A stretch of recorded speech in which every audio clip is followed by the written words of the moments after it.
दोस्तों, आज की कहानी है सास ससुर एक स्वर में बोले, बहू हो तो ऐसी। हर्षोल्लास के साथ घर में खूब तैयारी चल रही थी। ताल्लुकदार जी अपनी बेटी अंजलि के शादी के रिश्ते को ढूंढने में लगभग 2 साल पहले समय लगा दिए थे। फिर जाकर अगुआ ने एक बढ़िया सा रिश्ता लेकर आए। हर्षिता मेरी बहन के भाग्य खुल गए। इतना अच्छा परिवार मिला है। तुमने देखा, लड़की और उसके ननिहाल वाले भी खूब पैसे वाले हैं। उसके मामा मामी तो सोने के गहनों से लदे हुए आए थे। बस मेरी बहन अंजलि उन्हें पसंद आ जाए, अपनी जान लगा दूंगा शादी में, कोई कमी नहीं होने दूंगा। मेरा तो हमेशा से यही ख्वाब था, मेरी बहन राजकुमारी की तरह राज करे। अगर यह रिश्ता पक्का हो गया तो मेरा सपना सच हो जाए। हंसते हुए सागर ने अपनी पत्नी हर्षिता से कहा। वो बोली, पैसे वाले तो हैं, पर तो मुझे थोड़े घमंडी लगे। बात करने का लहजा भी ठीक नहीं था। आपने देखा वह अंजलि को कैसे जांच परख रहे थे, जैसे कोई कपड़ा खरीदने आए हो। बाल खोल कर दिखाओ, मुंह धुल कर दिखाओ, पैर दिखाना, हाथ दिखाना, थोड़ा चल कर दिखाओ। यह सब क्या था, मुझे तो कुछ समझ में नहीं आया। अरे लड़के वाले हैं, ऐसा करना कोई नई बात नहीं है। मेरे साथ यह सब नहीं हुआ। अरे तुम्हारी बात और थी। तुम्हारे पापा इतने बड़े अफसर, उसकी बेटी को हो, तुम्हें कोई कैसे घुमा फिरा कर देख सकता है? क्या मतलब है? मुझे कुछ समझ में नहीं आया। हर्षिता ने अपना सर खुजलाते हुए बोली। तो सागर बोला, अरे तुम्हें समझने की जरूरत ही क्या। आओ जाकर एक कप चाय बनाकर लाओ, उसके बाद ऑफिस से बचे काम निपटा लूंगा। सागर और हर्षिता अभी कुछ देर पहले ही उसकी बहन को देखने आए लड़के वालों के बारे में बात कर रहे थे। हर्षिता की शादी अभी 3 महीने पहले से ही हुई है। वैसे तो ससुराल में सब ठीक है, मगर कभी कभी उसे अपने सास ससुर और पति की बातें समझ में भी नहीं आती। आए भी कैसे? जब इंसान दोगली बातें करे तो वह आम इंसान के बस के बाहर हो जाती है। बस यही हर्षिता के साथ हो रहा था। हर बार वह अपने आप को एडजस्ट करने में लगी थी, यह सोचकर कि शायद ऐसा होता होगा।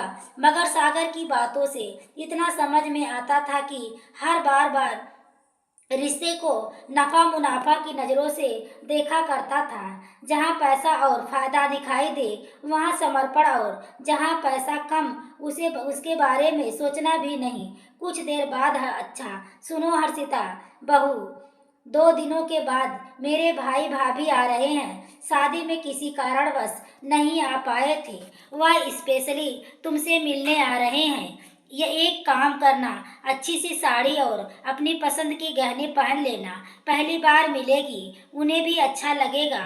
शशिकला जी ने वैसे घर में सूट पहनने की छूट दे रखी थी, फिर भी कोई रिश्तेदार मिलने आए तो साड़ी पहनने पर जोर देती, जिसके लिए हर्षिता भी हमेशा तैयार रहती थी। मम्मी जी, मैं आपको साड़ी दिखाती हूँ, आप ही बताइएगा कौन सी अच्छी रहेगी। और हाँ मम्मी जी, मैं पूछ रही थी, मामा मामी जी आ रहे हैं तो खाने में क्या क्या पकवान बनाने हैं, थोड़ा बता दीजिए। अगर कुछ सामान बाजार से मंगवाना हो तो मैं लिस्ट बना दूंगी। बेटा, शशिकला जी कुछ कहने वाली थी कि अचानक ससुर तालुकदार जी बोल पड़े, बहू तैयारी क्या करनी है? वे लोग गांव के हैं, बेटी के घर का पानी भी नहीं पीते। और फिर हर्षिता ने देख लिया था सासू माँ को आंसू पोंछते हुए। आखिर वह भी एक औरत है, उसे समझ आता है कि यह दर्द के आंसू थे। आखिर माँ को ऐसा क्या दर्द है जो लफ्जों में बयां नहीं कर पा रहा है। यही सोचते हुए हर्षिता वापस रसोई में अपने काम में लग गई। अगले दिन सागर ऑफिस जाने के लिए तैयार हो रहा था।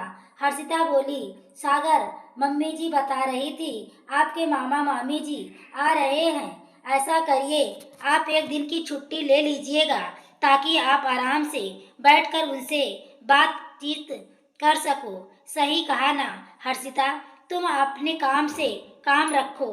कहीं के राजा महाराजा नहीं आ रहे हैं जो मैं अपने ऑफिस की छुट्टी ले लूं। मैं तो कहता हूं कि क्यों आ रहा है, उसे बुढ़ापे में अपनी हड्डियों को तकलीफ देने की नहीं है। मम्मी जी के भाई भाभी भी हमारी शादी में शामिल नहीं हो पाए थे, इसलिए बात कर रहे हैं।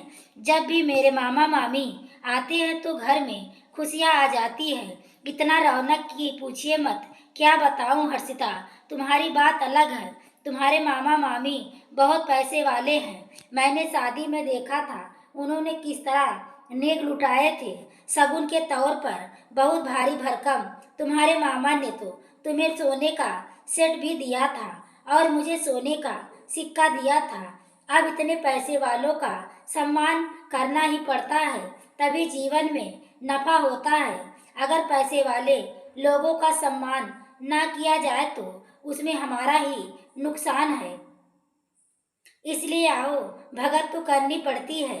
मगर मेरे मामा मामी इस लायक नहीं है कि उनके लिए चाय भी बनाई जाए। कहते हुए वह ऑफिस निकल गया। हर्षिता चुपचाप खड़ी अपने पति की शक्ल को ही देखते रह गई। कौन भांजा अपने मामा मामी के बारे में ऐसी बातें कर सकता है, चाहे वह गरीब हो या अमीर। नाना नानी मामा मामी तो सबको प्यारे होते हैं, फिर सागर के अंदर ऐसी बातें किसने भरी।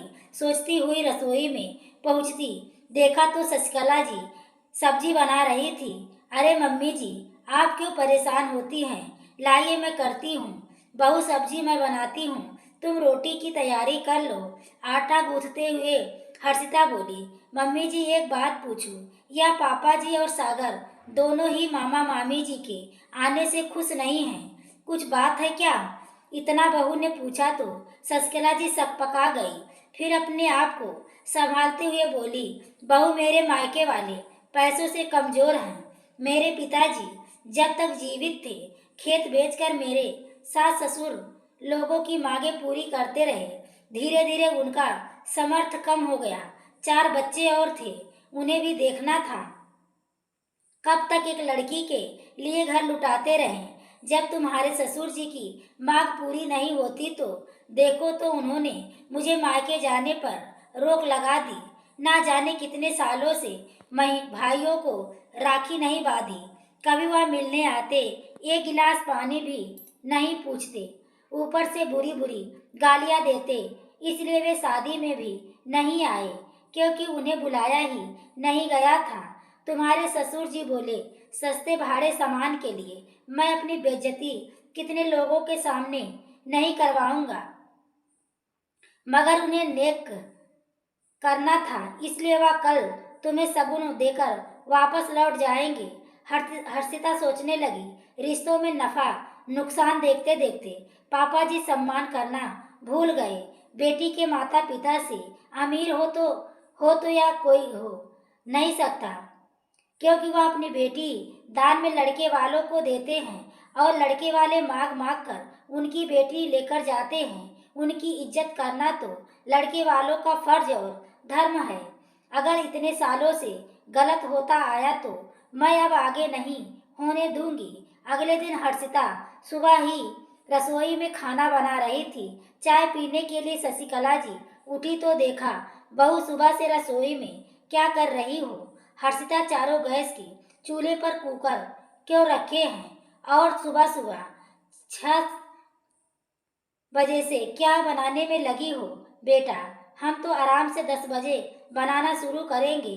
1 बजे तक खाना टेबल पर लग जाएगा। आज तुम कुछ सागर की पसंद का बना रही हो क्या?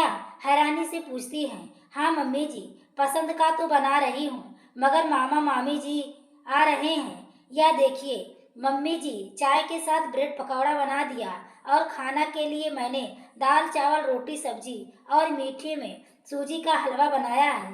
अरे बेटा, कल पापा जी ने कहा था तो था, वो कुछ खाते नहीं हैं।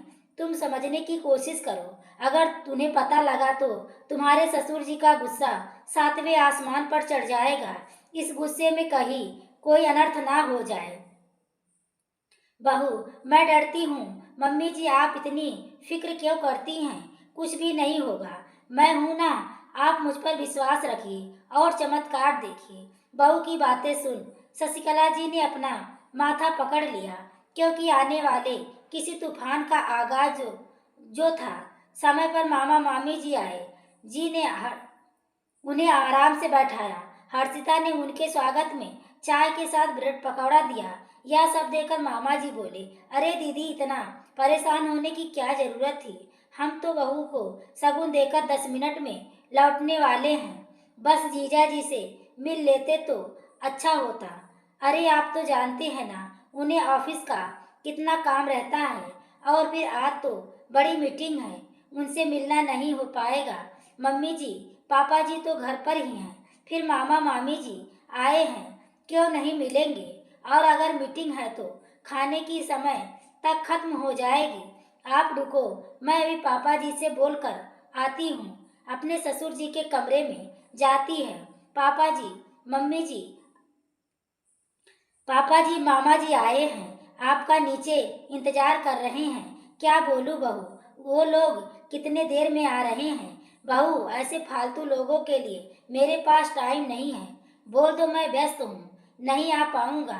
तो ठीक है पापा जी, जब आप खाना खाने नीचे आएंगे, उन लोगों के साथ खाना खाते खाते वक्त टेबल पर तभी बातें कर लीजिएगा। बहू, तुम्हारी समझ में नहीं आता है, मैं उनसे मिलूंगा ही नहीं, और वह लोग इस घर में खाना खाएंगे। लगता है तुम्हें तुम्हारी सास ने कुछ बताया नहीं? जाओ, जाकर पूछो उससे। और कहाँ जाते वक्त मेरे कमरे का दरवाजा बंद करते हुए जाना। मैं थोड़ी देर आराम करूंगा। गुस्से में ताल्लुकदार जी बोले, पापा जी, आप मामा मामी जी के साथ ऐसा कैसे कर सकते हैं? आप रिश्तों को नफा नुकसान में कैसे तोल सकते हैं? माना कि उनके पास हमारे जितना धन दौलत नहीं, वह आपकी नाजायज मांग पूरी नहीं कर सकते, इसलिए आप उनका अपमान करते रहते हैं। उनकी बेटी से उनके मायके का हक छीन लिया। माँ बाप भाई बहन सबको तड़पाया। उनकी बेटी को मायके का सुख त्यागना पड़ा। ये सब थोड़े से पैसों की वजह से। आप जरा दूसरी बात पर गौर करें। भगवान की दया से अंजलि दीदी के लिए रिश्ता सिंघानिया परिवार की तरफ से हो गया है। लेकिन क्या आपने सोचा है कल को आपके साथ ऐसा हुआ तो? क्योंकि उनकी नज़रों में आप भी तो गरीब हैं। माँ बाप शादी में तो आप किसी तरह जोड़ जुटा कर दान दहेज देंगे, मगर जब उनका मन चाहेगा और आप उनकी मांगे पूरी नहीं कर पाएंगे, तब यह लोग आपको नंगा भूख कहेंगे, अपमान करेंगे। सागर को अपनी बहन से मिलने नहीं देंगे, आप अपनी बेटी को कभी देख नहीं पाएंगे। सागर को वे भी लोग बिल्कुल ऐसे ही अपमानित करेंगे जैसी आप मामा जी के साथ कर रहे हैं। तब आपको कैसा लगेगा? क्या आप यह सब बर्दाश्त कर पाएंगे? आपकी लाडली राजकुमारी बेटी से दूर रह पाएंगे? उसे ना देख पाने का गम आपको सताएगा, या फिर आप कन्यादान करके उसे भूल जाएंगे? और तो फिर ऐसी बातें यहाँ के लोगों को पता है। आज मुझे पता चल गई, कल अंजलि दीदी के ससुराल वालों को पता चल जाएगी। फिर ऐसा व्यवहार वह आपके साथ कर सकते हैं, क्योंकि आपने तो एक उदाहरण पेश किया है। तब आप कुछ बोल भी नहीं पाएंगे। बहू की बात सुनकर तालुकदार जी बोले, को जैसे काटो तो खून नहीं, मुहावरा सटीक बैठता है। इस तरीके से तो उसके उसने सोचा ही नहीं। हर समय अपनी पत्नी का, उसके माता पिता का भी अपमान किया। आज उस स्थिति में खड़े हैं खुद अंजलि के ससुराल वाले भी उसके साथ ऐसा व्यवहार करने लगे तो क्या होगा? आखिर वह हमसे हैसियत में ऊंची खानदान से हैं ही, और हम उनसे एक पायदान नीचे। ऐसा ही कुछ खेल तालुकदार जी के परिवार के बीच हुआ था। उनके माता पिता ने जैसा जैसा बोला, तालुकदार जी वैसा वैसा करते हैं। यह भी नहीं सोचा कि इसके दुष्परिणाम क्या होंगे। अपनी गलती समझ में आते ही तालुकदार जी बहू से बोले, बहू जाओ, जाकर जलपान की व्यवस्था करो, मैं आता हूँ। नीचे पहुँचे तो देख साले साहब हाथ जोड़कर विनती कर रहे थे कि वह खाना नहीं खाएंगे। तभी तालुकदार जी बोले, साले साहब, खाना तो आपको खाना पड़ेगा, वरना मैं समझूंगा कि आपने मुझे माफ़ नहीं किया।